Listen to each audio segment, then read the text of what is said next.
right. Well, what is going on, Buckeye Battle Cry Nation? How you doing tonight? It's another Thursday. We're happy to join you, and hopefully, many of you will join us for this live tonight. A lot on the table, of course. The game's best weekends, the weekend's best games. I may have tired from work. Alabama versus Wisconsin. We're going to be discussing, of course, Kansas State versus Arizona.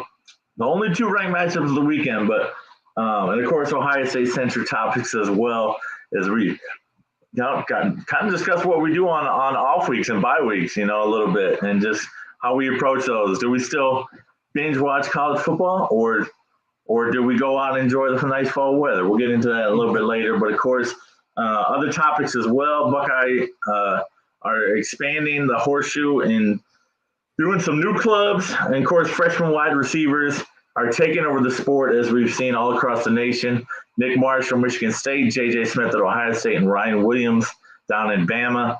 They're absolutely dominating in these first couple weeks of college football. Before we dive into those topics, man, what's going on, Rob? How you doing today? I'm doing good. Just enjoying the week. The work week's almost over, man. Birthday's coming up. Literally about 4 more days. Going to be 34. Yes, sir. Tomorrow night, the family and I, we're going to go to Pizzapopolis. Or, we may change last second, go to Grand Bob's Pizzeria or Michigan Trumbull, whatever place. For sure. We'll be good. But, I haven't been on that big of a pizza kick lately. Good, man. I've been on a diet, I was pushing 230 and I'm just like, something's got to change. I'm down to 208 now. So, and I started this like at the end of August. So, wow. It's actually no, that's coming off pretty quick. The middle of August I started it. So it's been like, it's almost been a month. But dude, tried some really good pizza in Pittsburgh last weekend. It's nice. It's called Furiori's Pizzeria. It's Pittsburgh, Pennsylvania. Portnoy gave it a 7.8, dude. It did not disappoint. It was a nice traditional round cheese pepperoni pie. You got that crisp, no flop. The crust was sensational. Kind of disappointed with they could have put more pepperonis on there, but overall, I give it like 8.6, dude. 8.7, 8.6, dude. It was that good. Sounds like a spot to hit. But still, Freddie the Pizza Man has gotten 9.2, 9.3 with me. So I'm still looking for, because you know what? There's different styles. There's Detroit style. There's New York style. But in terms of Detroit style, I'm still looking for. It's a toss up right now between Louis and Pizzapopolis. So you know what? I think Friday. I think I'm gonna change it to Michigan Trumbull. It's a new place. I know what I'm getting from Pizzapopolis, so it's a new place. It looks like pretty affordable pizza. Not so they don't give larges, do they? No, they got one standard size. And how many pieces? 8?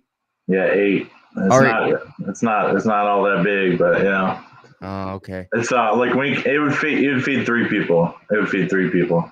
Gotcha. But that's it. Yeah. All right, definitely. So I'll take into big consideration. But I was looking at Grandma Bob's Pizzeria.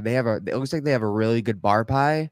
It's that thin crust, the cut into like rectangle slices. I gotcha. All right. Other than that, let's get started. Nice. So you were talking about the the freshman wide receivers that we have. So I think that the top 3 right now, J.J. Smith, Alabama. J.J. Smith, Ohio State. Ryan Williams. That's the thing. J.J. Smith and Ryan Williams. It's gonna be a big toss up at the end of the season. Like they both could give each other a run for their money for freshman of the year. Freshman All-American. Yeah, for sure. J.J. Smith, Ohio State. Ryan Williams, Alabama, and Nick Marsh is from what school, Peter? Michigan State. Yeah, he's killing Michigan it for the State. Spartans. Yeah, Him and but Aiden Childs have quite the connection, man. He put uh, up, I think he put up the biggest day outside of Arizona's receiver who put up 300 yards in that one game, the opening game of the season. I think Nick Marsh has the second highest number of yards in one game. He had 194. He dropped on Maryland's head and a touchdown on 8 receptions. And him and Childs just were on fire. But yeah, to your point, I think Ryan Williams and JJ Smith are going to be competing for that freshman All-American list, and they're going to be compared probably their entire careers, much like Julio Jones and AJ Green from Georgia and Alabama, respectively. But dude, like just seeing JJ Smith his first 2 games, dude, that is a man amongst boys. Oh, that question. Like, dude, the second game where he caught the pass and he caught the pass in the flats and just was off to the races. That's crazy, man. He split the defenders and just beat everybody. That dude's a dog. And you know what? I think that he is going to beat the record of touchdowns in a season his freshman year. So I think it was keep talking. Yeah.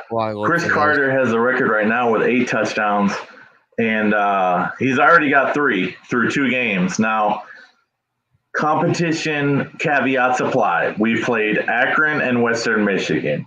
But the thing is, if you've watched ball for a long time and you know ball, you understand JJ Smith, Jeremiah Smith is an elite athlete, an elite receiver. It's so uncommon to take a hitch route to the house. Like, he wasn't even touched on the hitch route. That's the thing. Like, who doesn't get at least a hand on someone on the hitch route? Like, that's unheard of. So here's the list. 1984, Chris Carter had 8 touchdowns as a freshman. 1996, David Boston, 7 touchdowns. 2019, Garrett Wilson, 5 touchdowns. Yeah. 2004, Ted Ginn Jr., 4 touchdowns. 2024, Jeremiah Smith, 3, and the season's not even close to being over. Yeah. 2021, Marvin Harrison Jr. had 3. Dude, that shows you how good the wide receiver room is, because Marvin Harrison had those 3 touchdowns in the bowl game. That I'm pretty, or did he have 2? I think it was 2, and Smith and Jigba had 3. Yeah. And Chris Olave, in 2018, he got those 3 touchdowns, let alone the Michigan game. Yeah. So that wide receiver, that just shows you how talented that wide receiver room is. Well, his body came in ready to play college football. Am I wrong? Like, he looks like a monster already. Yeah, I mean, he could easily, if you were eligible as after freshman year to go to the NFL, he'd be able to play, like, no doubt. No question. He's uber talented, man. I can't wait to see what kind of mindset he brings into the big games. Obviously, Akron and Western Michigan is awesome seeing him perform out the gate, because even with all the elite talent we haven't seen this level of production, like you were saying, this early in the season. Sure, at the end of the season with both Marvin, Olave, Wilson, Smith and Jigba, Harrison, all these guys. But he's doing it right out the gate.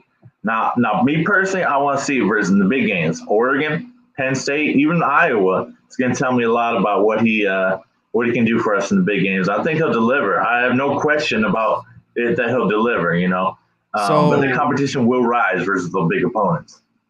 Yeah. So Ryan Williams is on. So through 2 games, he has 207 reception yards and 3 receiving touchdowns. Yep. So only 6 grabs, though. That's insane. I saw that, dude. Just 6 grabs. That's like a 50-yard average, bro. Like, legitimately.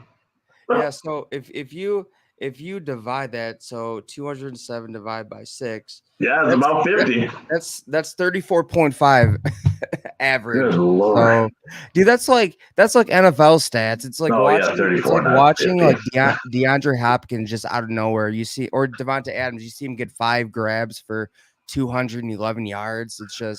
It's insane. So I think that they're gonna give each other a run for their money. Seriously.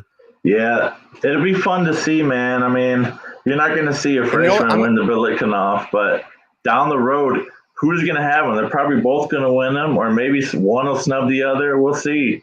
And then who gets drafted here's higher? yeah. Here's the thing, Peter. I think they'll both have a really high chance to win that award, the wide receiver award. And I'm gonna make a prediction. Both of them will be in New York either their sophomore year or their junior year. Both of them. It'll be first time that I think it'll be the first time that two wide receivers make it to the Heisman final. So That'd be pretty bet on phenomenal, it. man. You heard it here.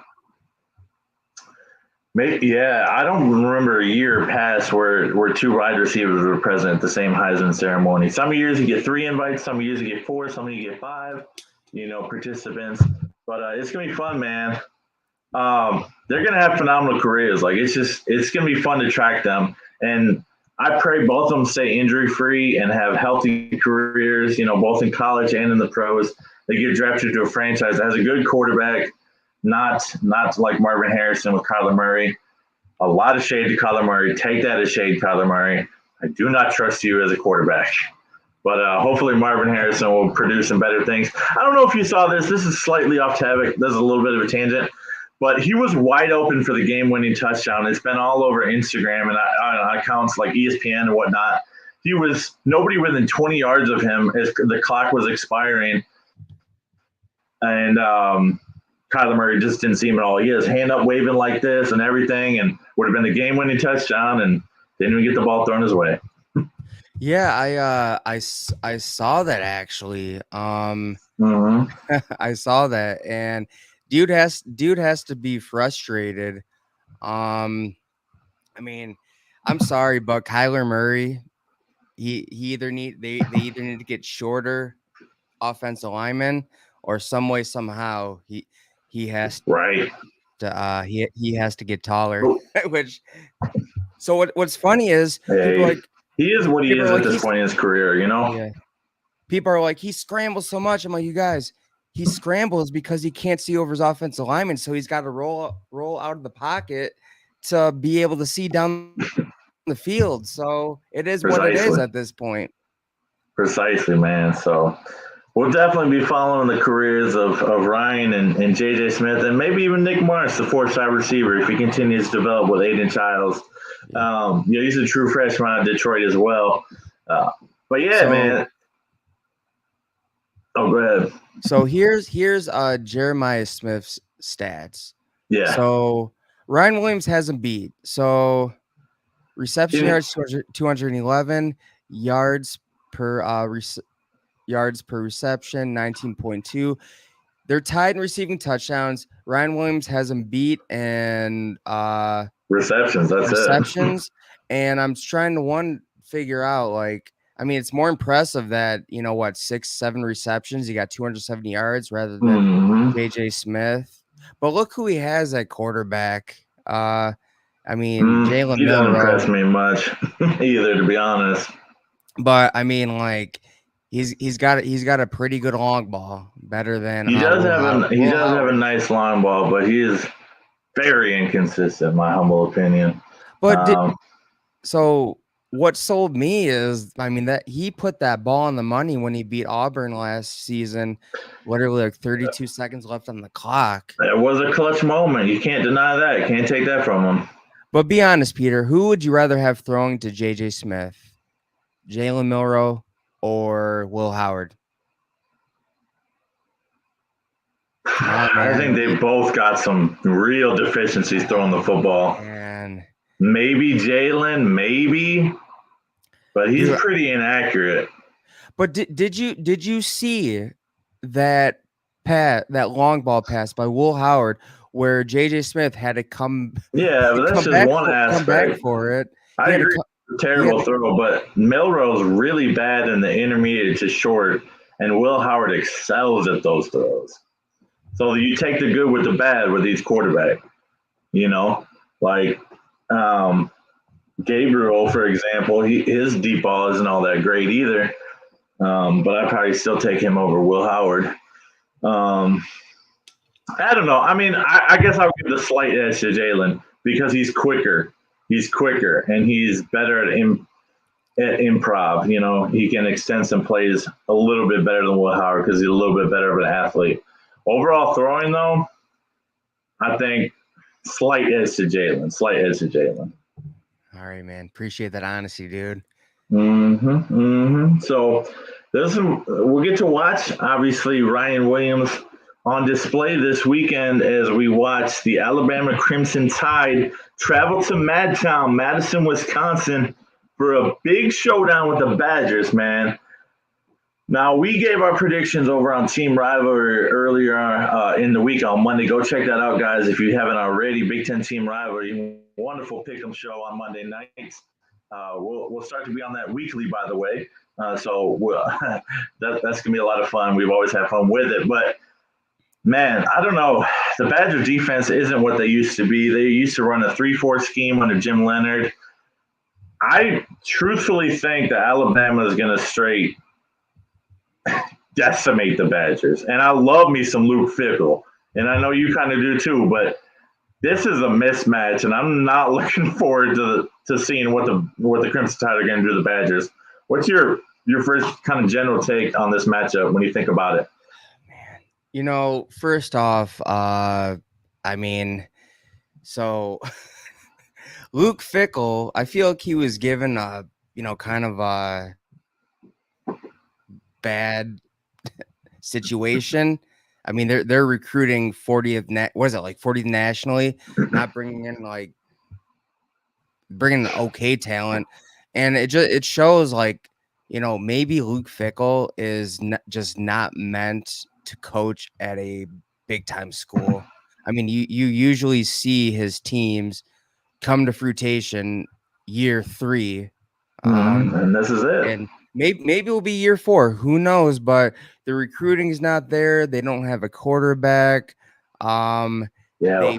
Who did they play the first game? I know they barely won. Western. Yeah, it took them a while to what did they win by, like 2 touchdowns? They won by 2 touchdowns, but it was Western had the lead entering the 4th. I'm starting to think that if you look at Cincinnati and how they got to the playoffs, they had just the right talent to get through their conference, their strength schedule.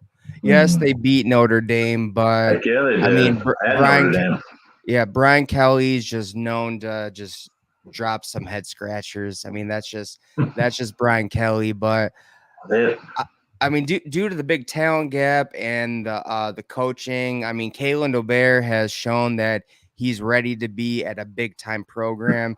He took that Washington team who literally who was down in their luck, and brought them back to relevance. And all he needed was I mean, they were good. They were good the year before. They just dropped a couple games, but they came back harder than ever, made it to the national championship. And Kalen Dobert is getting a shot at big time program. So far, he's doing good. Recruiting is still going well. And I just think it's going to show come Saturday when the Alabama Crimson Tide just completely stomped Wisconsin. And I do love Luke Fickle. Great coach. He was a great defensive coordinator for Ohio State. He looking back at he was put in a situation where they were in the middle of a scandal. They obviously lost their head coach, lost some players, but they still had a really talented roster. And I thought, there's a good chance that they could win the Big Ten. And then they end up finishing 6-6. And I was like, maybe it just maybe the lights are just too bright. There's only a handful, I don't think a handful of coaches who just are able to step up first time at a big time program and prove that they're ready for those big lights. And I'm like, he needs to go to a smaller school, grow a bit, prove his worth. He did that. He did great at Cincinnati. He exceeded expectations at Cincinnati. They made the college football playoff.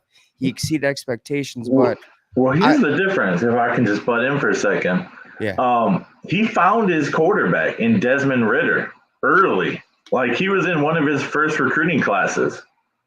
He has not found his quarterback at Wisconsin. He's gone to the portal each season, and Tyler Van Dyke is a scrub, bro. Like, he has one touchdown through 2 games. One touchdown. Like, that's not going to cut it in the Big Ten. That's not going to cut it in these big matchups. He needs to find his man in high school and develop him, because he found his gem in Desmond Ridder, who is still an NFL quarterback 4 years on now. He's a backup, but he's still in the NFL. And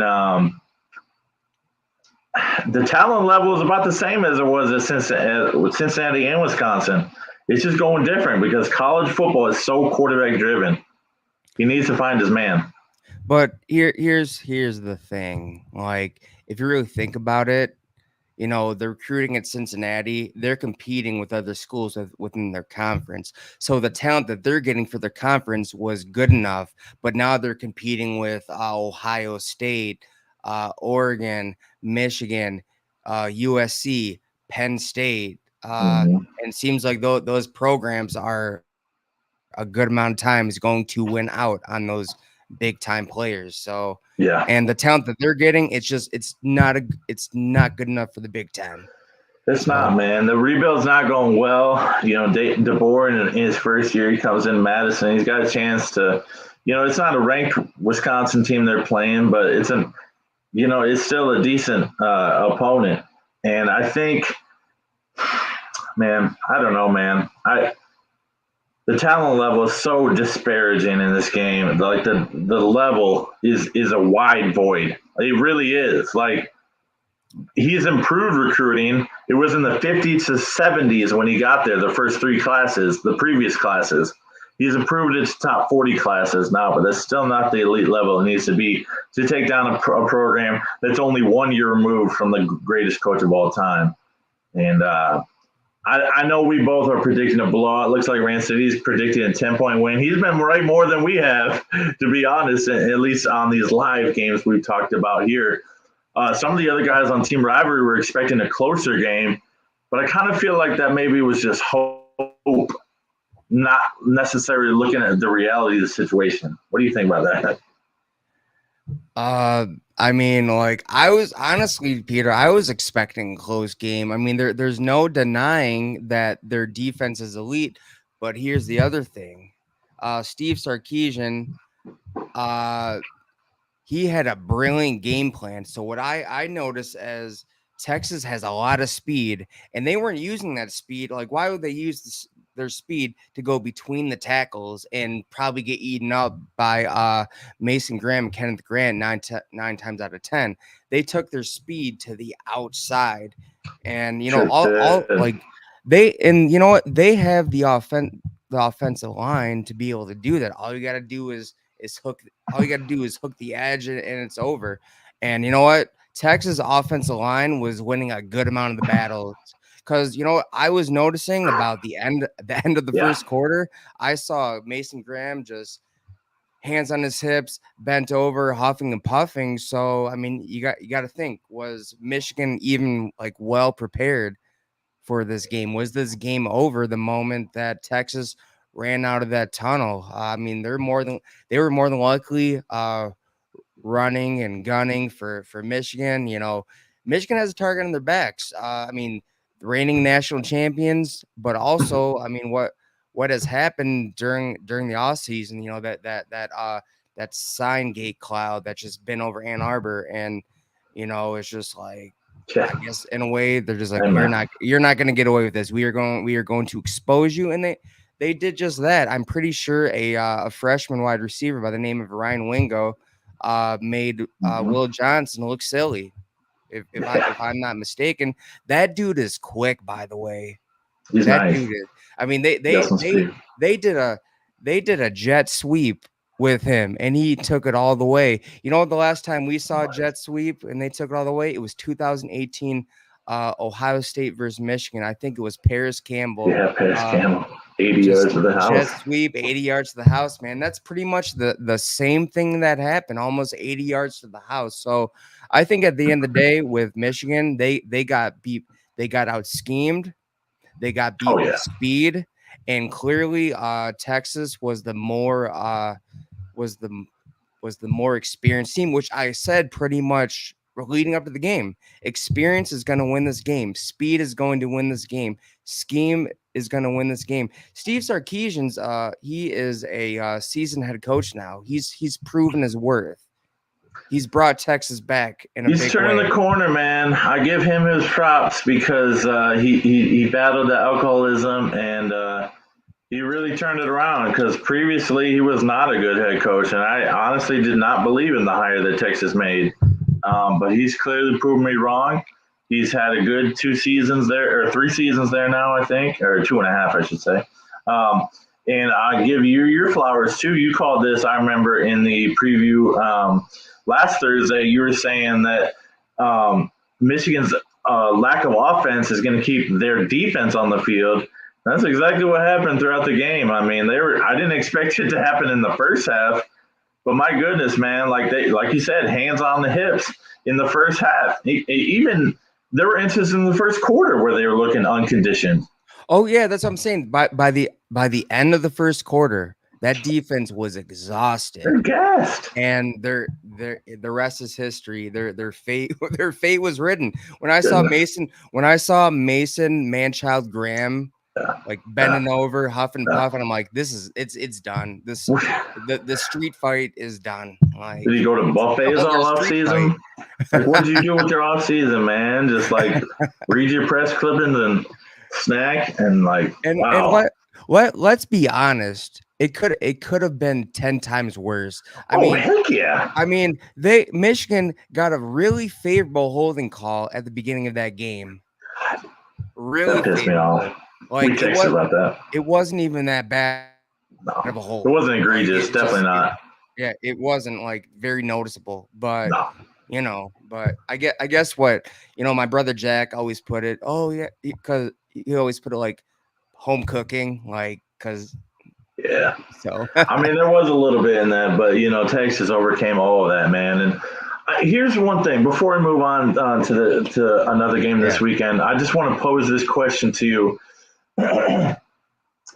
We know Michigan, or it appears Michigan is not going to be very good this season.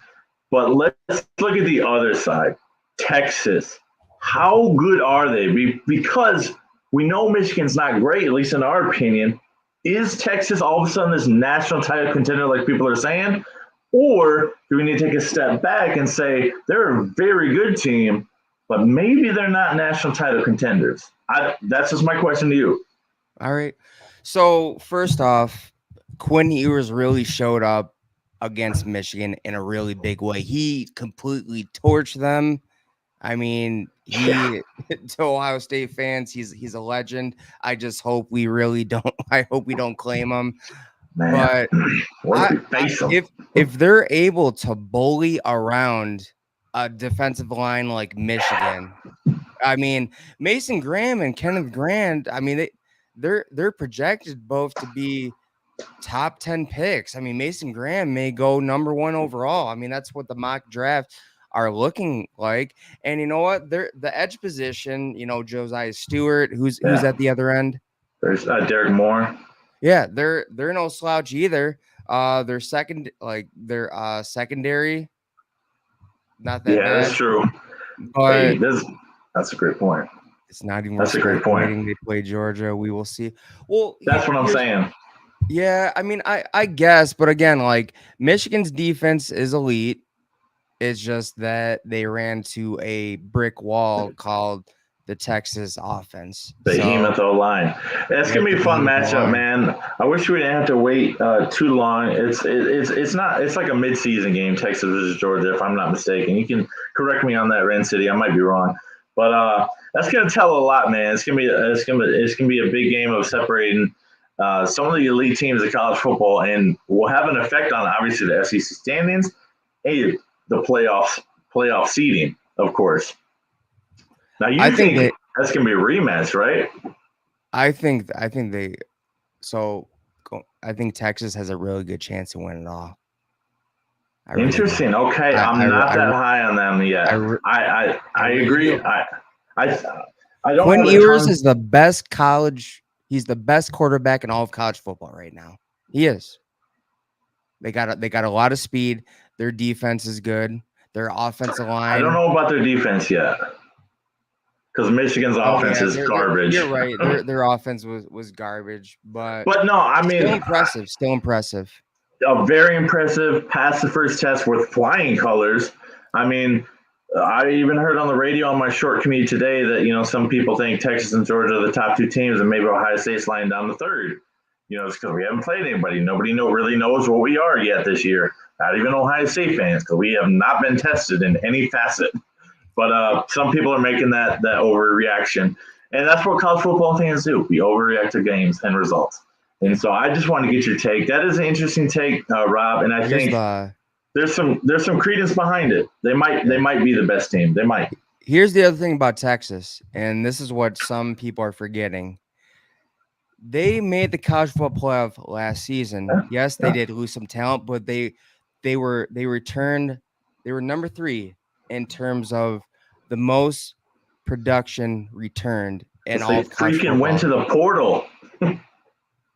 What? Because they freaking went to the portal and stocked their cupboards. I mean, they like an elite program should do. Well, no, not that. I'm saying like the most starters return. Well, yeah, but they did have 11 players drafted though last year. So, I mean, but that's still impressive, man. That they have they're number 3 in terms of production returning. So, I think. Yeah, I don't know if this is true or not, but I think a lot of that sack comes from the portal and what Isaiah Bond did at Alabama and these other programs did. Because, I mean, they did lose 11 starters last year. But either way, that's how elite programs reload. And Texas is going back to the playoffs. There's no question about that. Clemson is continuing to fall because they refuse to use the portal. And Miami upgraded massively at quarterback with Cam Ward because of the portal. He's a phenom. If I'm total honesty, I would have preferred Cam Ward in Columbus over Will Howard too. But I do like Will Howard's leadership. I'll give you that. He clearly has command of the offense. He might not be the best gifted. He might not be the most athletic and talented quarterback out there, but he clearly has the respect of his teammates, and that's a really cool thing to see. Yeah, definitely. The other game I want to touch on before we get into some other topics, another top 25 showdown, Arizona versus Kansas State. Obviously, Will Howard left Kansas State. Avery Johnson has taken over. He's been somewhat pedestrian in his – I haven't watched the games, so maybe he's been really effective. But he only has about 334 yards passing, 3 touchdowns. This is a great quarterback matchup, though, because Johnson's balled out last year in the bowl game. And Noah Fafita is a quarterback that's not on many people's radar, but he's one of 3 players in the NCAA that has a private jet. He's that good. NIL deal. He's got 600 yards. He's an insane dual threat quarterback. That game takes place tomorrow night, man. Number 20 Arizona versus Kansas State. I'm sorry, I didn't look this up. I don't know where the game's at. I should have looked that up, but my goodness, Arizona versus Kansas State. Whoever thought that would be a matchup worth watching on a Friday night, but I might tune in. I got some plans, but I'll catch some of it for sure. So, McMillan, the insane wide receiver, he's the one that had 300 yards the first game of the season. He's Fafita's favorite target, and they're a 1-2 punch, maybe unlike any in college football. But just give me a little general take on this Arizona K-State matchup. How you feeling about this one? Man, I think that I've seen Avery Johnson play. He took over for Will Howard. He balled out. He earned the starting spot. I think he could be the difference maker. But I also saw Arizona in their bowl game last season, and they did have a first good game. So man, it's a tough one. It could go either way, but I really like Arizona. I think that they could win. I really do. Yeah, man. It's weird that that's a conference matchup now. Obviously, Arizona forever was in the Pac-12, now defunct conference, and now it's a Big 12 showdown. I kind of lean Arizona as well. And just full disclosure, I'm not up and up on these teams. I mean, I don't know everything outside of those players I mentioned, Johnson, Fafita, and McMillan. Those are the only three I can name on their entire rosters. But this should be a fun quarterback battle to watch. It should be an entertaining game in Big 12 because we all know there ain't no much defense playing in the Big 12. So Arizona kind of has excelled with those dual threat quarterbacks over the years. And it should be a fun one to watch, man. I probably won't watch it all, like I said, but I'll tune into it a little bit. But yeah, let's talk about this briefly. The Rand City comment here. After Oregon's downfall, I'm not sure Ohio State plays a natty contender all season. Well, Michigan's certainly not in the picture. I mean, I still have Penn State making the playoffs, even though they royally struggled versus Bowling Green last week. I think they easily get in with their schedule, probably at 10-2. They have an outside shot at the Big Ten championship game. Of course, now with Oregon looking as weak as they do, they might take some L's. But just give me your overall general consensus on how Oregon's played the first 2 weeks, bro. Their first game was really surprising. Yeah. It was just who are they playing? Idaho State? Idaho Vandals, yeah. Oh, yeah, so they're playing Idaho. I mean, they were up by like 7 at one point. And I was expecting Oregon to win, like they at least put up 50 points and hold Idaho to like 0-7, but that just wasn't the case. It took them too late to pull away, and then they had a comeback win against Boise State. I was for sure thinking they were going to lose to Boise State. A little bit, but everybody on our Big Ten team rivalry, everybody predicted that to be a blowout. But seriously, how do you have a close game with the Idaho Potato Wedges? I don't know, but let's not go on and say that Oregon's downfall just yet. Okay. They're finding ways to win. Yes, they have a lot of talent, but they're still winning. And as long as you're winning, in my book, you're doing a good job. The coaches are paid to win games and win national championships. They're not paid to blow out all these teams. They're paid to get wins. That's a good counterpoint to what they're doing. I heard should they be blowing out Idaho? Yes. Yes. Should they have handily beat Boise State? More than likely, but wins are wins. So one YouTube video I was watching yesterday, man, it was kind of interesting, and it did catch my attention. The point he made was like, I'm obviously willing to give a team pass when they have a down game, but when it's 2 games or even 3 games, it becomes a pattern, and it kind of becomes who you are. And so I'm not in that camp fully myself yet. I'm not writing Oregon off, but clearly this is not the same team, though. I will say that. This is not the same team as last year. They're not as physical as they were last year. And Boise State's O-line dominated their D-line. Let's be completely honest. Like, completely mauled them. And if Ohio State doesn't do the same on the offensive line in the run game, I'll be extremely disappointed in Ohio State. It's just like Boise State gets less talent. And, if they were able to handily get over Oregon's defensive line, then why can't Ohio State? If they don't, dude, then the heat is really on with Justin Fry, because they'll be like, man, Boise State really dominated their defensive line, but we can't. So I feel like Justin Fry's seat can't get any hotter. Like, maybe there's extra levels of hatred for the man, the Ohio State offensive line coach, but I'm at boiling point. I mean, it's simmering for me. Like, yeah, I guess any sign of weakness in a game is going to just set me off on the offensive line, that is. But, yeah, they better dominate the teams they play. And that starts with the first test in the Iowa Hawkeyes when we face them. Known for their defense, although they took an L this last week to Iowa State as well. So typical Iowa fashion.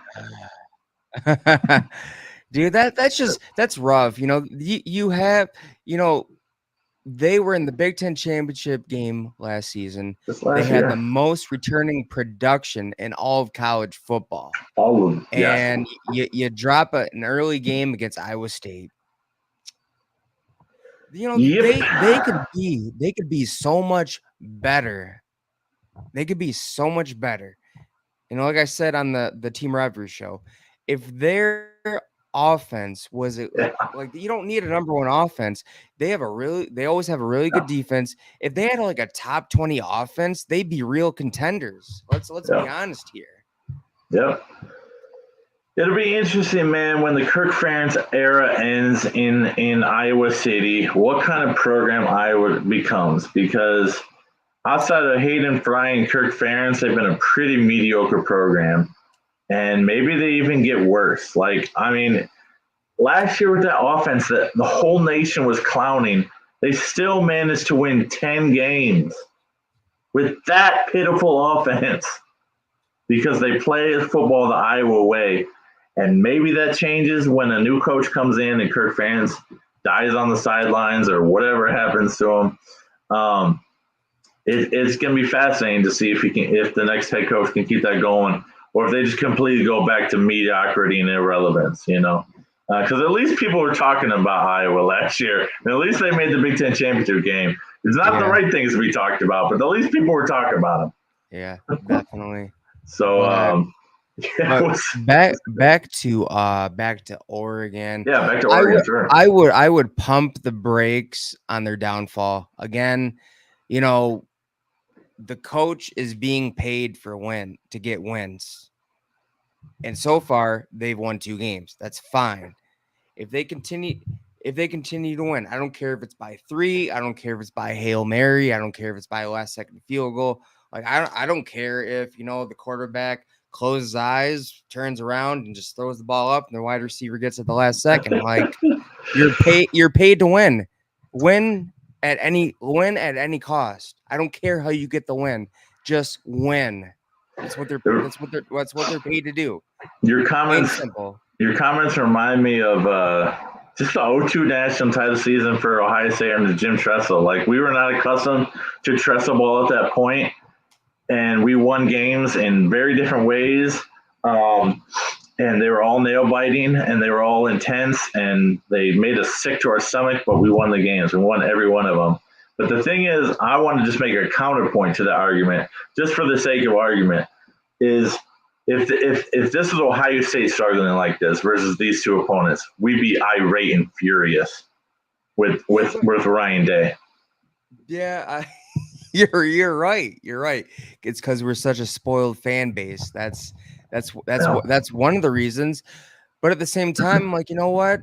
You can clown us all you want, but at least we're winning. What do we got in the last column? 0.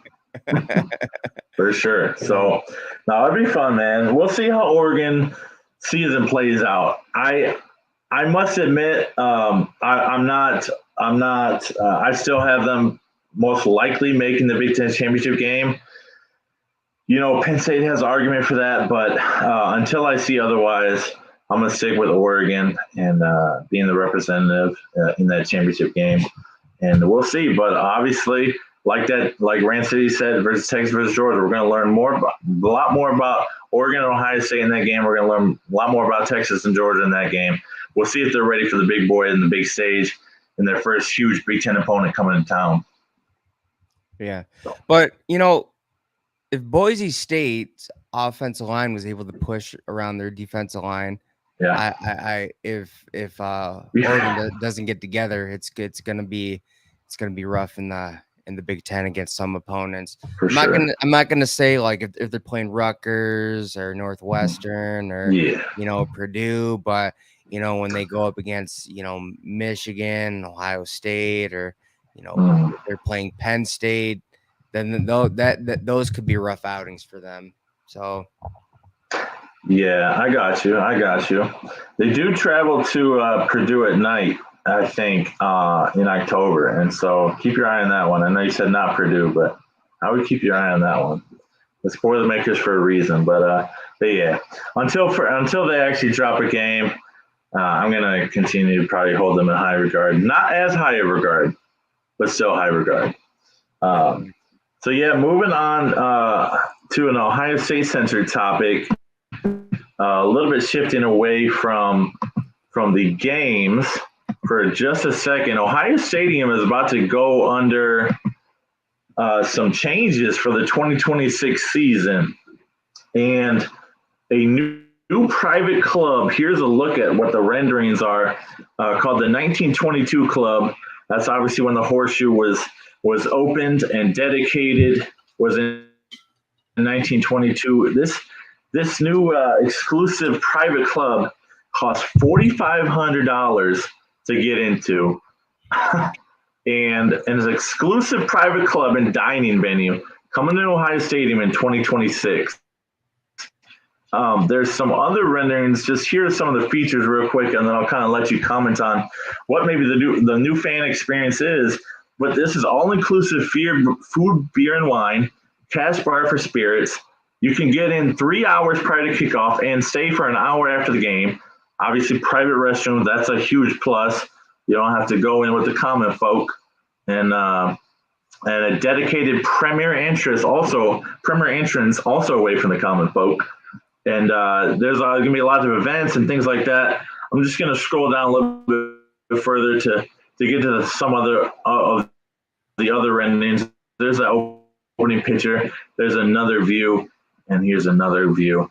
What do you think about it's pretty much what this means for Ohio Stadium? I mean, is that done, or is that no? Just it's going to be in 2026.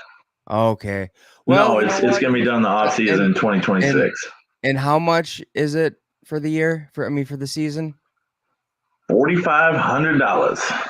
All right, you guys. Well, you know what? If you have $4,500 laying around somewhere, and depending on the state of our economy in the next 2 years, you got to make your mind up. You got to make your mind up on what you would want to do. But if our economy if our when economy the YouTube channel takes off, maybe we'll get a spot at the yeah. If our economy gets better, then I'd be more inept to take this venture. But I don't know, man.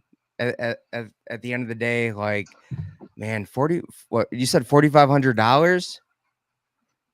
$4,500. Mainly, it's probably gonna be rented out by corporations for big, hosting corporate events for during the games, and fine wining for deals, for business deals and things of that nature. I mean, this is like, the question is, does that cover the price of tickets, season home game tickets? Is that included in the package? If you're paying for this luxurious thing, I want to know that that tickets are included, because that's a big deal. Because if not, you're looking at another $1,200 for a season ticket package. Well, you watch the game from there, as far as I understand, and so like you're in the stadium, you're in the Horseshoe, but as far as I understand, it doesn't include like seats in the stands. Like, this is an exclusive, private, secluded type deal. Like, you're not gonna be sitting with the fans in this deal. Oh yeah, I get that. But don't you still need a ticket to gain admission into the stadium though? Or do you just need to show them that you're a member of this? Yeah, you just need to show them you're a member. Yeah. Okay. Then yeah. I mean, if you're looking to, again, you have $4,500 laying around, sure, why not? But I don't know. If you're balling like that, go for it. Yeah. That's up to you. But here's my thing, man. Like, this is a very NFL thing. This is a very English Premier League type thing. It's a very professional thing. Like, all the new NFL stadiums that have gone up in the last 5 years have this kind of venue in them, and the NBA arenas as well. And so it's becoming a part of professional sports. But obviously, with this, how much money is seeping into college athletics and how ludicrous the coaching contracts have become. And let's not ignore the other elephant in the room. If you want the best players in the nation, recruits and transfer portal, this is the kind of thing that's going to pay for those elite recruits. And here's the other thing they I'm glad you brought up recruiting. Here's the other thing that they could include. For families, they get what, like half off for this, or maybe for free. Yeah, I'm not exactly sure of all the details. Obviously, it just got announced yesterday, so there's a lot more details to come. And clearly, in 2 more years, when this becomes a thing, a lot more will be released. But it's not something I don't think I'll ever see in my lifetime. I mean, dude, that would be huge if they're like, okay, like if you commit to this school, your parents will get this for free if they want it. They won't have to sit in the stands with everyone else. They'll be able to come here and watch the game. Yep. All inclusive, man. It's a wild thing. And it's interesting because this begs the discussion. There were a ton of comments on 11 Warriors where obviously I got this article from and found out about this yesterday. But attendance is down, not necessarily at Ohio State. We haven't seen the effects yet, but at most college football programs, they're seeing attendance hits because of the comfortability of watching at home. The big screen TV, like you got yourself at your place, the bathroom was right there. Now, I'm not at that age yet where I prefer watching at home over going. I always prefer going, me personally. But my dad, he really has no interest in attending a game ever again. He's completely content watching at home because every game is on now.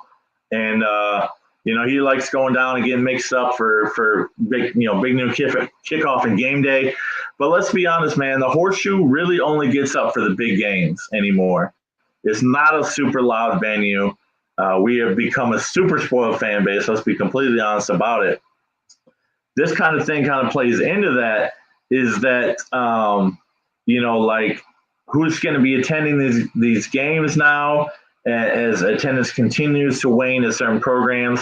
And is the Horseshoe going to be rowdy? I mean, or is it going to become a corporate event like this? Like the NFL and NBA games have become a corporate crowd, no atmosphere, outside of the playoffs, of course.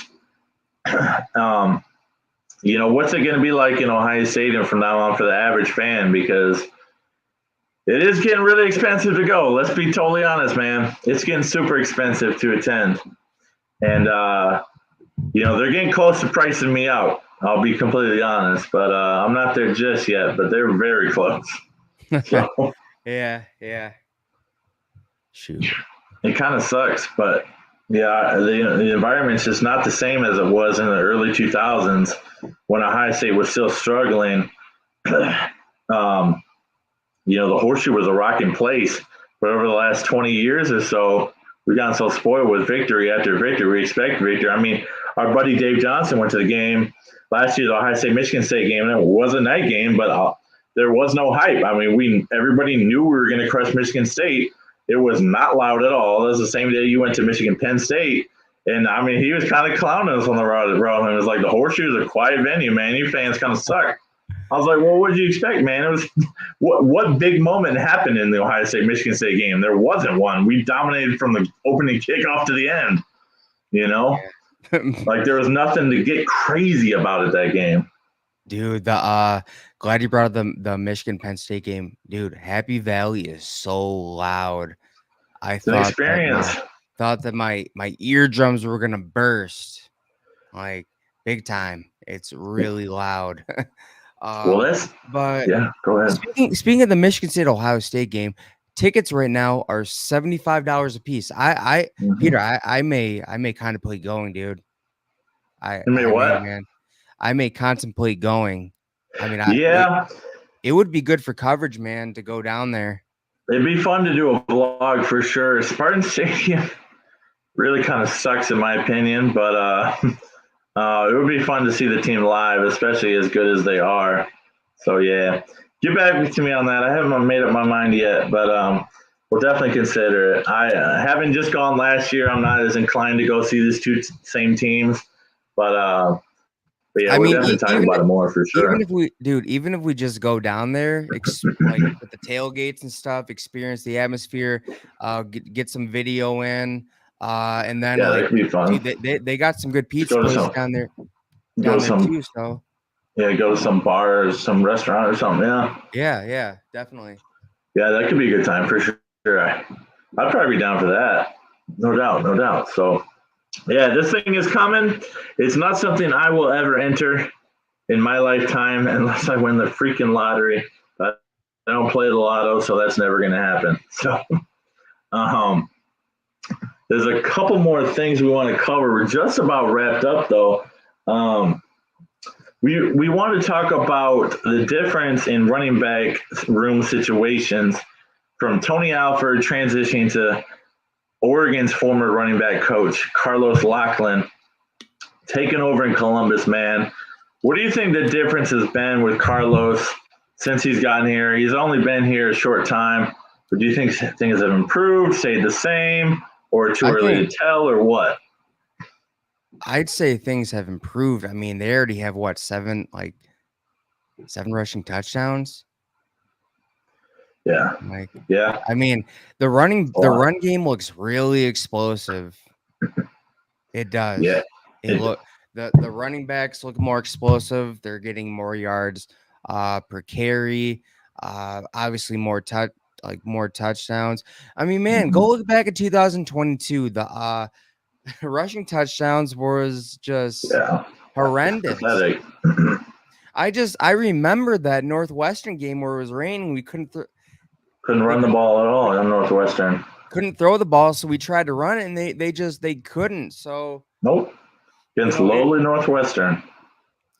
Yeah, I just, you know what, Tony Alford was good for his time, and I mean, same as Kerry Combs was good for his time. Mm. Uh, I mean, I think what's his name, Mariotti. The strength coach, yeah. Yeah, I think he's good for his time. He could be on his way out. He's getting But older. yeah, he's getting older. But it's just some people just fade out. They just don't have it. They just don't have it anymore. So I think there's obviously no love loss. Yeah. There's no like, oh my gosh, Tony Alford left. It's not that he left, it's who he left to go coach at. He went to go coach at Michigan, but You we don't we do we, that. we all know how the run game is going. We all know that that Donovan Edwards is not who people put him out to be. We all Yeah. know that Khalil Mullings is running back one, and we all know that Tony Alford is not the same run game coordinator he used to be. Well, who would have So thought this? Let me throw this stat out there, man. And I meant to bring this up on Team Rivalry on the show, but I didn't confirm it. I didn't see it confirmed anywhere else. So I didn't want to just put out a false stat, but I've seen it confirmed since. Through 2 games so far, guess how many rushing touchdowns the Wolverines have? what, like zero? Yeah, none. They don't have a single one. Do they even I think they have what, two passing touchdowns? The short flip for Orgy and the short pass for Warren. Yeah, Yep. That's just, man. it's bad, man. I The mean, offense is bad, but focusing on the rushing part, like, bro, who would have had that on their bingo card? They had 100 and something, I think 140 rushing touchdowns over the last 3 years. They have zero through 2 games so far. Bro. yeah. I mean,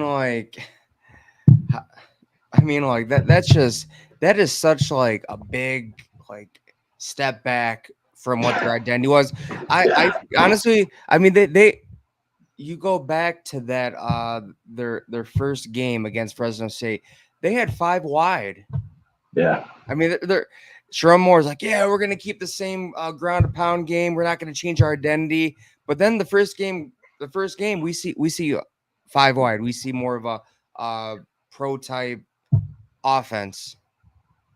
So I I, It's I just I think that this is one of those. I'm gonna say what I need to say in order to get the role, and then I'm gonna do what I want to do. type of thing. You know, it's kind of like, you know, the whole fake it to make it.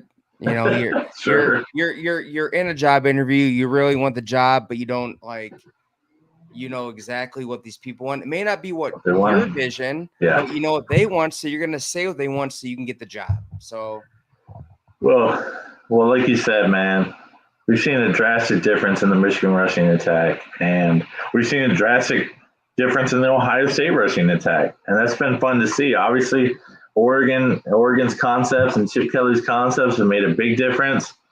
Carlos Lachlan has made a big difference, and I think it's also that's probably a big reason why Oregon is suffering in the run game because they're not getting any push versus the defensive lines in the red zone. The drives are stalling out in the red zone, and maybe Carlos Lachlan is a factor in that. And I'm impressed so far.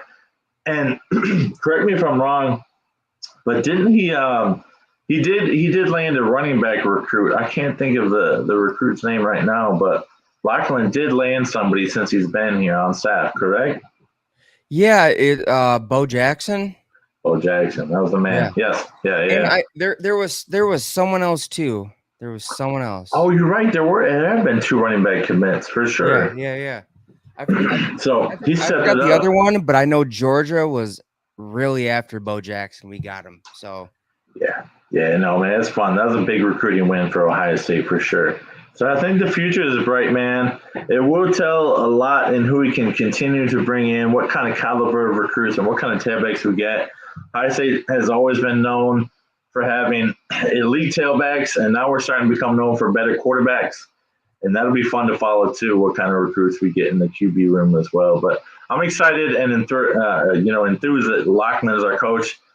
Oh Alford, yeah, he did all right for his time here, but it is time for a fresh take, man. Like you said, so. oh yeah, definitely. I mean, I love the hire Lachlan. I mean, if you see what he did with Bucky Irvin when he was at Oregon, I mean, dude had over 1,000 yards. I'm pretty. Wait, didn't they have 2 explosive backs in that offense when he was at Oregon, or was it just Bucky Irving? I don't remember 2, but I know for sure. Bucky. I know for sure Bucky Irving had over 1,000 rushing yards. Yeah. And he had about 10, 11 touchdowns. Yeah, he was kind of their bell cow. So and that was in a pass dominant offense too. So that's even more impressive. Yeah, Bo Nix lit up the stat sheet. 45 touchdowns, only 3 picks last year for them. And Bucky's still 8, so that was fun to watch. But yeah, man. Last question, unless you got something else to add. It's the off season the off season. It's the off week and the bye week for Ohio State. We got 2 of these this year. What kind of fan are you in the bye weeks? Do you still watch a ton of college football? Do you try and get out and enjoy the fall day if it's a nice fall day? Like, what does a typical bye week look like for you, Rob? I'm still watching college football, man. I mean, that's my dude. It doesn't. My college football goes past Ohio State. That's what I'm saying. I mean, like week 0, if it's like I'm freaking like watching Alabama State versus Western Kentucky. I'm watching that game because it's college football, and I'm hungry for some college football. So dang straight, bro. I love it. I'm the same way. I try and fill my fall mornings with maybe like going to cider mill or something like that. Just getting out and enjoying a little bit of the fall weather. But yeah, man, once college football is on at noon, I'll probably miss the pregame shows like College Game Day, Big Noon Kickoff. But once the games start, man, I'm locked and loaded in. So I can't wait to watch Alabama versus Wisconsin at high noon on Fox. That's gonna be epic. And then, excuse me, Oregon State 3:30 is probably what I'll be watching. The Civil War rivalry, man, that's fun that they're keeping it going. Shame on Oklahoma and Oklahoma State for abandoning the in-state rivalry, by the way. But yeah, I'm excited to see how Oregon looks in week 3. If they continue to struggle, bro, I'm probably jumping off the bandwagon of elite of Oregon being elite. If they struggle for a 3rd consecutive week. But yeah, definitely. But one last thing to talk about: the possible Pac-12 Sure thing. I guess you could call it a rebirth of the Pac-12. I mean, the Pac-12 is dead, and the only two teams who are trying to revive it, who is it? Oregon State and who's the other team? Washington State. Yeah, Oregon State and Washington State. They're trying to reach out to Mountain West teams to try to form another Pac-12, which I don't know. I think it's going to be. I mean, I think it's going to be a bit unsuccessful. I mean, I think the Pac-12 is dead. I think really the team. I mean, once those, once Oregon left, Washington left, USC, UCLA. Those were the big four of the Pac-12. Yeah. And when your big teams leave, I mean, those were the real money makers. Yeah. It's all about the money. So if these teams are not going to pull enough viewership, enough revenue, and just even make it enjoyable to watch, it's not going to happen. They're going to end up being the little guy. They're going to end up being the little guy, and they, you know what? Just because they're in the Pac-12 and they have a championship doesn't mean they're going to be highly considered for the college football playoff. I don't think they'll be considered one of the power conferences. Yeah.